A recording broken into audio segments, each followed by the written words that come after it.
لانه فقير معتر ملتعن ابو افطاسه. هو مش نسائية توليد حالة فردية. بدي اخذ رايك بفيديو، فيني؟ ايه تفضلي. تفضل شوف معي. واحد مني هذا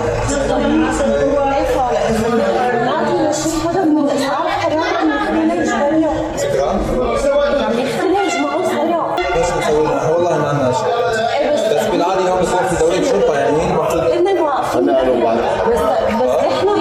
بدنا حدا من الاسعاف يطلع بس تشيله حرام يعني مو هذا توليد، هذا ما دخل فيني نشوف قسم الاسعاف.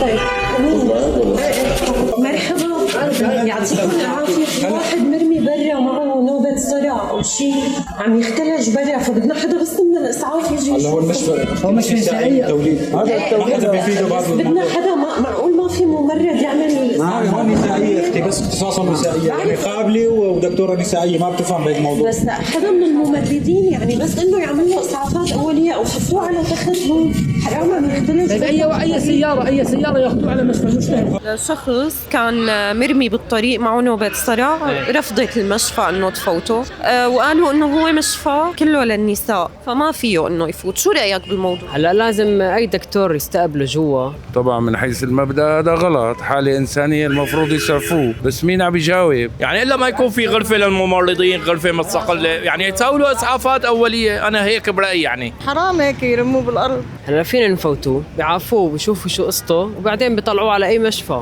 بجوز ما بيعرف، بجوز ما عنده وعي، هدول من قسم الاسعاف. ولو مين حالة فردية، أما الحالة الإنسانية المفروض يسعفوه. طيب وهن رفضوا في حال مثلا هلا قول مين لي هن رفضوا؟ المشفى القسم الاسعاف ما حدا رفض، ما بتوقع يرفضوا، إذا وصلوا للإدارة ما بيرفضوا، بس عملية عدم وصول وفي فوضى لا تكبري. نسوي حالة عامة. كنا نكره شغله انه لما بدنا نفوت على دائره بدها من مكتب لمكتب لمكتب لاداره لقسم لهي لتجي موافقه. طيب بهي الحاله ما كان مات الزلمه برا؟ شوفي بدك تقارني بالنظام، راح رأس الهرم، ضلت البيروقراطية، ضلت الثقافة سائدة بالبلد، بدها وقت لتتغير.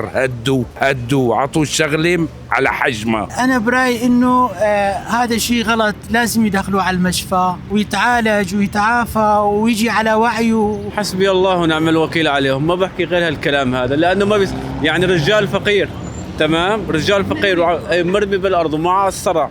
طيب فوتوا دخلوا.